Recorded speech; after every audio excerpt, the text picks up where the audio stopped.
The most difficult way to eat. Students must walk across floating logs, over a pool of water, without getting their clothes wet. To enter the dining hall, Jack also jumped onto the floating logs, but as soon as he stepped on, he lost his balance, falling into the pool, losing his chance to enter the dining hall. The master gave Jack another opportunity to eat. He let Jack stand on a floating log, saying if he could maintain balance, he could eat the porridge in his hands, but forget about drinking porridge. Jack couldn't even stand steady on the log, and once again fell into the water. After failing twice, Jack was punished with washing 500 bowls. He was starving. He climbed the wall trying to sneak into the dining hall, but was caught by the master, who knocked him back into the water. His fellow students burst into laughter. Jack felt embarrassed, but his competitive spirit was ignited. Jack found 2 wooden barrels to roll on the ground. He jumped on top and followed their rolling motion, maintaining his balance, practicing his body coordination. After countless failures and falls, Jack increased the rolling speed to maximum, then switched back and forth between the 2 barrels, until he could stand steadily on top. The next day, under everyone's mocking gaze, Jack jumped from a standing position, lightly touching the floating logs with 1 foot, performing the difficult move of switching legs mid-air, easily crossing the pool below. Everyone was stunned. Even when the logs were replaced with thinner wooden strips, Jack could quickly step on them and cross the pool. The master was pleased, saying Jack had mastered the basic leg techniques and should now go to room 35 to train arm strength. In room 35, Jack had to strap daggers to his arms, then carry 2 buckets of water up the stairs, and pour the water into wooden barrels. If he tried to cheat by setting down the buckets, the daggers would cut his flesh. Jack often screamed from the cuts, but he never gave up.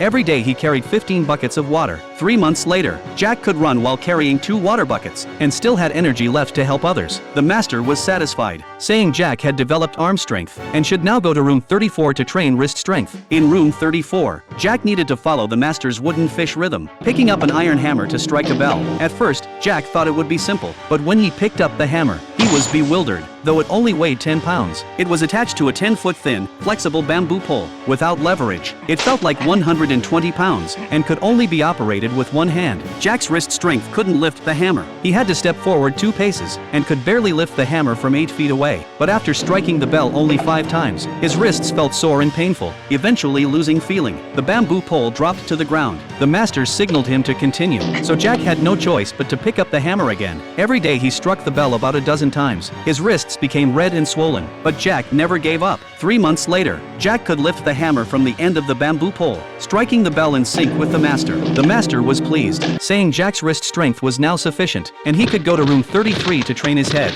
Room 33 was for practicing the iron head technique. Students needed to hit a sandbag with their heads. Jack gathered his courage to strike the sandbag. After just 2 hits, he felt like his head was about to explode, then collapsed face first onto the ground.